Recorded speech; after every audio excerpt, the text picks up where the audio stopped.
आयोजक भिक्षुगण, उपासकगण, हमारे साथी सभी का साधुवाद। विषय जो है वो बड़ा गंभीर है। लड़ाई एक दिन की नहीं है। लड़ाई 1920 से शुरू होकर के और हम 2025 में उस लड़ाई को लड़ रहे हैं। अगर मैं ये कहूं तो 1920 से लेकर के और अब तक लगभग 105 वर्ष के इस आंदोलन में कई पीढ़ियां खपी हैं। कई पीढ़ियां लड़ाई लड़ते लड़ते चली गई। उसके बावजूद भी इस 105 वर्ष के आंदोलन में, बौद्ध गया को मुक्त कराने के लिए इस आंदोलन में क्या हमको मिला और जो हमको चाहिए था, हम आज भी उसकी लड़ाई जो है वो लड़ रहे हैं।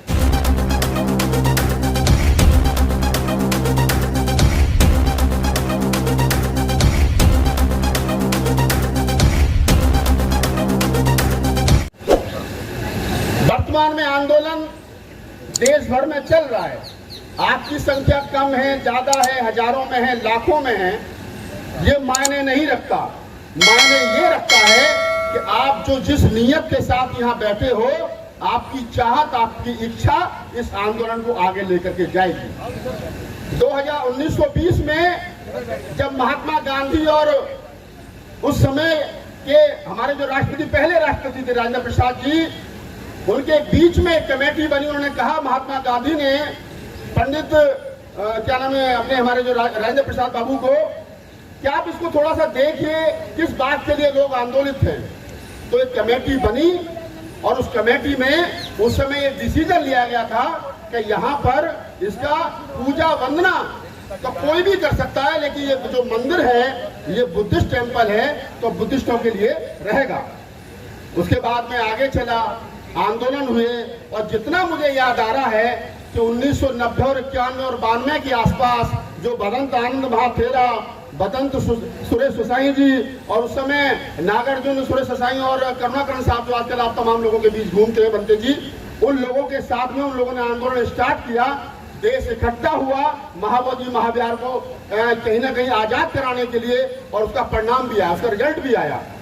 जब वहां पर यह हुआ कि इसमें बौद्धों की उपस्थिति होनी चाहिए, तो आपको पता होना चाहिए तो उस आंदोलन से 2-3 चीजें निकली। ये निकला कि 4 हिंदू पुजारी रहेंगे, 4 बौद्ध जो है वो पुजारी रहेंगे, और 9वां जो डीएम है उस कमेटी का चेयरमैन रहेगा। आंदोलन हुआ तो हमारे पहली बार 4 बौद्ध भिक्षु और उनके साथ 10-12 बौद्ध भिक्षु, अम्बेडकरवादी बौद्ध भिक्षु पहली बार उस कमेटी में पहुंचे, तो उस बौद्ध विहार का विकास हुआ, उस बौद्ध विहार का निर्माण हुआ। जो घोटाला वहां पर होता था वो घोटाला बंद हुआ, और 2003 तक अम्बेडकरवादी थेरावादी परंपरा के बौद्ध भिक्षु उस कमेटी में रहे। उसके बाद में फिर आंदोलन हुआ। 2005 से मुझे जितना पता है मैं उतनी बात आप लोगों के साथ साझा कर रहा हूं कि उसके बाद आंदोलन हुआ। मंच पर एक बौद्ध भिक्षु हमारे बीच बैठे हैं, भिक्षु बीपी थीरो ज्योति जी, जिनको मुझे खूब याद है 2015 में यही आंदोलन हुआ था और लाखों की संख्या में लोग आए थे महाबोधि महाविहार को आंदोलन कराने के लिए। मैं भी उस आंदोलन का हिस्सा था। पिछले आंदोलनों में जितनी बार भी आंदोलन हुआ, 2 बार आंदोलन हुआ, 3 बार हुआ, 4 बार आंदोलन हुआ, कम से कम सरकारों को बाध्य किया गया। मैं आज भी जब पुराने आंदोलनों की फोटो देखता हूं, मैं देखता हूं कि भदंत आनंद महाथेरा जी सोनिया जी से मिल रहे हैं, भदंत आनंद महाथेरा जी के साथ में बिक्कू बीपी थीरो ज्योति जी वो तमाम मनमोहन सिंह जी से मिल रहे हैं, सरकार से मिल रहे हैं, बात कर रहे हैं, क्योंकि लड़ाई सरकार से है। सरकार ने कानून बना रखा है और उस कानून को निरस्त कराना है। तो ये पिछले आंदोलन की खूबियां रही हैं कि भदंत आनंद के नेतृत्व में, सुरेश सुसाई के नेतृत्व में, करुणाकरण जी के नेतृत्व में और बीपी थीरो जी के क्या नाम है नेतृत्व में आंदोलन लड़ा गया, आंदोलन किया गया, और उसकी ये खूबसूरती रही कि कुछ ना कुछ उस आंदोलन से मिला। मैं मानता हूं कि पूर्णतः बुद्ध विहार हमको नहीं मिला, लेकिन फिर भी कुछ ना कुछ वहां पर हमको मिला। लेकिन मैं सोचता हूं कि अभी जो आंदोलन हुए पिछली बार, चाहे वो आकाश लामा जी के नेतृत्व में हुए, चाहे अन्य बौद्ध भिक्षुओं के नेतृत्व में हुए, उस आंदोलन से हमको मिला क्या? 2 साल पहले, 1 साल पहले आंदोलन दोबारा शुरू हुआ, हम भी उसका हिस्सा रहे। हमें भी एज मीडिया प्रभारी बुलाया गया, हमसे भी पूछा गया कि बताइए कैसे और क्या करना है। मैं आकाश लामा जी से मिला, मैंने कहा कि बेहतर ये होगा आप लोगों के लिए कि पुराने आंदोलनकारियों से मिलिए, बदंत आनंद जी जिंदा उनसे मिलिए, करुणाकर जी जिंदा उनसे मिलिए, सुरेश ससाई जिंदा उनसे मिलिए, तमाम उन लोगों से, बौद्ध भिक्षुओं से मिलिए, उन आंदोलन के बड़े चेहरों से मिलिए, उनसे पूछिए कि आंदोलन कैसे लड़ा जाएगा। क्या कम्युनिकेशन गैप रहा मुझे नहीं पता, क्यों नहीं मिले वो घंटे बीती थी ज्योति से मुझे नहीं पता, लेकिन मुझे पता इतना जरूर है कि अगर वो लोग, आकाश लामा जी जो बौद्ध भिक्षु नहीं है, उपासक है, ये बात अलग है कि वो पैंट के ऊपर हल्का सा छीवर जैसा रंग का कपड़ा पहन करके रहते हैं, और वो लोग उनको कई बार बौद्ध भिक्षु भी समझ के नमन भी कर लेते हैं और उसका विरोध भी नहीं करते कि मैं बौद्ध भिक्षु नहीं, जबकि उनको करना चाहिए कि मैं बौद्ध भिक्षु नहीं हूँ। उसके बावजूद भी वो क्यों नहीं मिले, कैसे नहीं मिले, मुझे नहीं पता, लेकिन मैं इतना कह सकता हूँ कि इस जो आंदोलन वर्तमान में चल रहा है वो टुकड़ों में चल रहा है, और खास तौर से जिस प्रकार से गया के अंदर आंदोलन को खदेड़ा गया वो दुखद है। आज तक 1920 से लेकर के और 2015-16 तक, जब तक आंदोलन बदंत आनंद, महाफेरा, करुणाकर और सुरेश ससाई और बीपी थिरोज्योति जी के नेतृत्व में चला, तब तक आंदोलन की पुलिस की हिम्मत नहीं हुई कि कभी आंदोलनकारियों को खदेड़ दिया जाए। लेकिन इस बार क्या गलती हुई, ये विचारने प्रश्न है। क्या कहाँ कमी रह गई, क्यों पुराने आंदोलनकारियों से नए आंदोलनकारियों ने बातचीत करने में अपनी बेइज्जती महसूस की, क्या कारण, क्या वजह रहा है, इस पर चर्चा करनी चाहिए ओपन मंच पर, जैसे भी हो सके वो कमियां दूर करनी चाहिए। आखिरकार आपको गया पुलिस इतनी बहादुर हो गई, नीतीश सरकार इतनी बहादुर हो गई कि वो हमारे आंदोलनकारियों को खदेड़ देती है, हमारी महिलाओं के बाल नोचती है। और तो और इस आंदोलन की एक उपलब्धि जरूर बता देता हूँ मैं, आपको मेरी बात बुरी लगेगी, मैं बता देता हूँ कि पहली बार बोध गया के अंदर, बोध गया के मेन टेंपल में जय श्री राम के नारे लगे जो आज तक नहीं लगे थे। ये दुखद है और इसके लिए हमको लड़ना पड़ेगा, इसके लिए संघर्ष करना पड़ेगा। पुराने जितने आंदोलन हुए हमको कहीं ना कुछ मिला। हमारे 4 लोग कमेटी में पहुंचे, थेरावादी, अम्बेडकरवादी बौद्ध भिक्षु कमेटी में पहुंचे, उन्होंने विकास किया। और इस बार आंदोलन में ये हुआ कि आपसी में लड़ने के बाद हमारे ऊपर मुकदमे हुए, एक बौद्ध भिक्षु विनयाचार्य जी जेल गए। हमारे उसी मेन टेंपल में जो हमारी आस्था, हमारी श्रद्धा का केंद्र है, वहां पर जाकर के कुछ लोगों ने, कुछ मनुवादी लोगों ने जय श्री राम के नारे लगाए। ये इस आंदोलन की उपलब्धि हो सकती है, लेकिन मैं फिर कह रहा हूं कि आंदोलनकारियों को चाहिए, चाहे तो ये वाला पक्ष हो चाहे वो वाला पक्ष हो, बदंत आनंद, महाफेरा, बदंत करुणाकर और तमाम वो पुराने आंदोलन के जो जिम्मेदार लोग थे, जिम्मेदार बौद्ध भिक्षु हैं, उनके साथ बैठकर के डिस्कस करना चाहिए और डिस्कस करके इस आंदोलन को कैसे गंभीरता से, जिम्मेदारी से लड़ा जाएगा। मैं चाहता हूं इस आंदोलन से देश का वो प्रत्येक व्यक्ति जुड़े जो बाबा साहब डॉक्टर अम्बेडकर और फूले कबीर नानक रैदास के आंदोलन से जुड़ा है। जब वो व्यक्ति जुड़ेगा, इस आंदोलन को अपना समझेगा, यहाँ आएगा, तो निसंकोच रूप से मैं कह सकता हूं कि यह आंदोलन बड़ा बढ़ेगा। यह संख्या हजारों में नहीं, लाखों में होनी चाहिए। वर्तमान सरकार जो विदेश के अंदर जाकर के कहती है कि हम तो बुद्ध की धरती से आए, हमने दुनिया को बुद्ध दिया है, हमने युद्ध नहीं दिया, उसी सरकार ने भारत में बुद्ध के खिलाफ युद्ध छेड़ रखा है। ये बात हमको समझनी पड़ेगी। और यहाँ पे बौद्ध भिक्षुओं को भी चाहिए, जो लोग, जो बौद्ध भिक्षु RSS की बोर्ड में बैठ करके बुद्ध और राम की बात कर रहे हैं, उनको कम से कम बाबा साहब डॉक्टर अम्बेडकर की 22 प्रतिज्ञा पढ़ लेनी चाहिए कि देश के अंदर अगर बुद्धवाद जिंदा है तो वो अम्बेडकरवाद की वजह से जिंदा है। बुद्ध और अम्बेडकर एक सिक्के के 2 पहलू हैं। अम्बेडकर को अलग करके हम बुद्ध को जिंदा नहीं रख सकते, और जो लोग अम्बेडकर को अलग करके बुद्ध को जिंदा रखना चाहते हैं उनको खास चेतावनी है। मैं एक बात और कह रहा हूं, इस देश के अंदर 2 तरीके की विचारधारा रन कर रही है। पहली विचारधारा समझ लेना, मोटा मोटी बता रहा हूं, नहीं तो डिटेल में जाऊंगा तो लंबा हो जाएगा भाषण।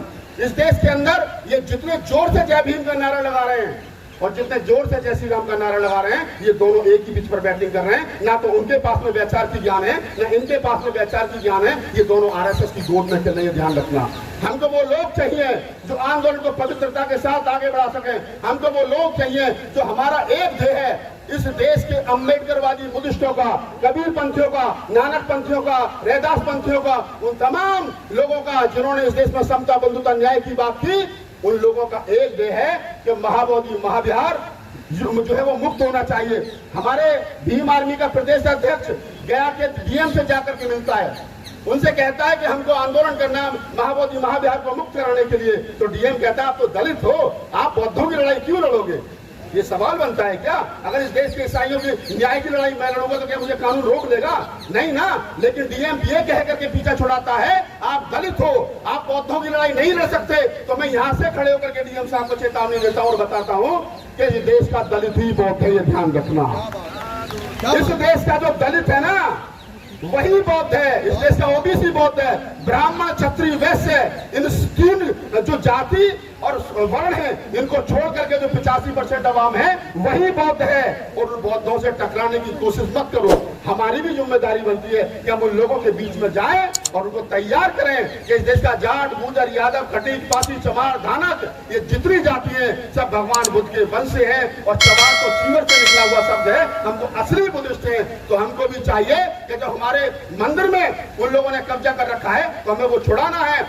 और एक बड़ी बात क्या करके अपनी बात खत्म करता हूं, जो लोग ये कहते हैं कि भगवान बुद्ध तो विष्णु के अवतार थे, तो मेरी उनसे अपील है हाथ जोड़ करके कि आपको चाहिए कि विष्णु के देश के अंदर जितने मंदिर हैं वहां भगवान बुद्ध की मूर्ति लगाओ और पुजारी बहुत भिक्षु होना चाहिए। हमारी मांग है, ये हमारी डिमांड है। क्या हिंदू ऐसा करेंगे? क्या हिंदू ऐसा करेंगे कि विष्णु के मंदिर में भगवान बुद्ध की मूर्ति लगाएंगे? क्योंकि भगवान बुद्ध तो अवतार है उनके, नहीं लगाएंगे। ये आपको गुमराह कर रहे हैं, और ये बड़े चंट और चालाक लोग हैं, और सरकार के इशारे में सब कुछ चल रहा है। आजकल तो अभी देखा गया है कि सरकार की गोद में बैठे हुए लोग जो है वो भगवान बुद्ध के धम्म को विदेशी धम्म बता रहे हैं, सम्राट अशोक के धम्म को विदेशी बता रहे हैं। आप समझिए, इस षड्यंत्र से लड़ने की जरूरत है।